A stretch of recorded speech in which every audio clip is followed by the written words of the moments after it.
કે તમને શું લાગે છે? હું આજે પણ છાતી ઠોકીને કહું છું, વાત રહી ઇન્દ્ર ભારતી બાપુ, હું તો ચોખ્ખી વાત કરું છું ને, હું ક્યાં ડરું?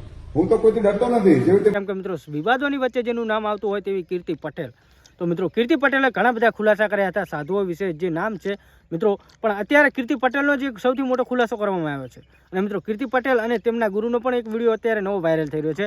પણ મિત્રો કીર્તિ પટેલને જે સ્નાન કુંડમાંથી, જે મૃગી કુંડની અંદરથી સ્નાન કરતા પકડવામાં આવીને ત્યાંથી સાધુઓ દ્વારા કે ત્યાંના પોલીસ કર્મી દ્વારા બહાર કાઢવામાં આવી, ત્યારબાદ કીર્તિએ ઘણા બધા ખુલાસા કર્યા છે. તો મિત્રો ફરી એકવાર કીર્તિ પટેલ સોશિયલ મીડિયાની અંદર વિવાદોમાં આવી ગઈ છે અને વિવાદોમાં ઘેરાઈ ગઈ છે. તો મિત્રો અત્યારે આ વિવાદોની વચ્ચે બગદાણાની અંદર પણ જે વિવાદ ચાલતો હતો તે વિવાદ અત્યારે પૂરો થયો છે અને ફરી એકવાર અત્યારે નવો વિવાદ શરૂ થયો છે, જેમાં સાધુ સંતો સામે કીર્તિ પટેલ એકલી અડીખમ ઊભી રહી છે. અને મિત્રો કીર્તિ પટેલે ઘણા બધા ખુલાસા કર્યા છે. પણ મિત્રો જે શિવરાત્રીનો પર્વ ચાલતો હતો, મહાશિવરાત્રીનો, તેની અંદર મુરગી કુંડની અંદર કીર્તિ પટેલ સ્નાન કરવા જાય છે, સાધુ સંતોની સાથે તે સ્નાન પણ કરી રહે છે અને ત્યાંના સાધુઓનું ધ્યાન જતાં કીર્તિ પટેલને ત્યાંથી બહાર કાઢવામાં આવે છે. અને ત્યારબાદ કીર્તિ પટેલ ઘણા બધા સાધુઓના ખુલાસા કર્યા છે. અને મિત્રો ખુલાસા તો ઘણા બધા કર્યા, પણ કોઈ પણ જાતની કાર્યવાહી થઈ નથી. પણ એવામાં એક સાધુનો અત્યારે એક વિડીયો વાયરલ થઈ રહ્યો છે, એક બાપુનો વિડીયો વાયરલ થઈ રહ્યો છે. તેમણે ઘણા બધા ખુલાસા કર્યા છે અને તેમણે તો એવું પણ કહ્યું છે કે હું 1 નંબર 2 નંબરને આ ધંધા કરું છું ને શું ધંધા કરે છે ને એ બધી મને ખબર છે.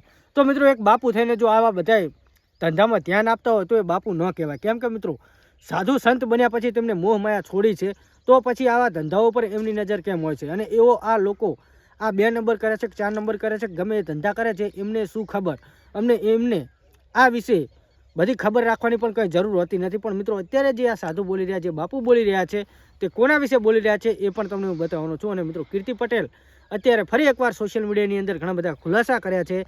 અને કીર્તિ પટેલ જે પણ ખુલાસા કરે છે, ત્યારબાદ કીર્તિ પટેલનો વિવાદ લાંબા સમય સુધી ચાલતો હોય છે. પણ અત્યારે જે આ બાપુ બોલ્યા છે, કીર્તિ પટેલ અને ઇન્દ્ર બાપુ પર જે ઘણું બધું બોલ્યા છે, જે તમે વિડીયો અત્યારે હું બતાવવાનો છું, વિડીયો જુઓ. બાકી આ વિશે તમે શું કહેવા માગો છો? અને મિત્રો સાધુ સંત થઈ અને જો 2 નંબરના, 3 નંબરના, 4 નંબરના આવા ધંધાઓ પર ધ્યાન રાખતા હોય તો એને બાપુ ન જ કહેવાય. બાકી તમે આ વિશે શું કહેવા માગો છો કમેન્ટ કરજો. બાકી કીર્તિ પટેલે અત્યારે તમે જોઈ શકો છો ઘણા બધા ખુલાસા કર્યા છે અને ફરી એકવાર કીર્તિ પટેલ વિવાદોમાં ઘેરાય છે. અને આ વખતે સનાતન ધર્મ સંતો સાધુઓને કીર્તિ પટેલે અડફેટે લીધા છે. તો અત્યારે જે વિડીયો વાયરલ થયો તે વિડીયો જુઓ. બાકી અત્યારે તમે આ વિડીયો વિશે શું કહેવા માગો છો?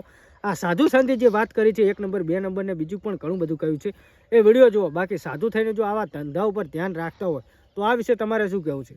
બાકી આપણે કોઈને સપોર્ટ કરતા નથી, કોઈનો વિરોધ કરતા નથી. અત્યારે જે સોશિયલ મીડિયાની અંદર વિરોધ ચાલી રહ્યો છે, વિવાદ ચાલી રહ્યો છે, વિડીયો જુઓ. આ વિશે તમે શું કહેશો કમેન્ટ કરો અને વિડીયો જુઓ. વાત રહી ઇન્દ્ર ભારતી બાપુ, હું તો ચોખ્ખી વાત કરું છું ને, હું ક્યાં ડરું છું ઇન્દ્ર ભારતી બાપુથી?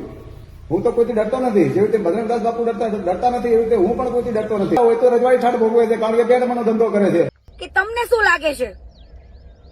હું આજે પણ છાતી ઠોકીને કહું છું, ઈ પણ વગર કારણસર નિર્દોષ છું એની અંદર. પણ એ કેસ પણ મારા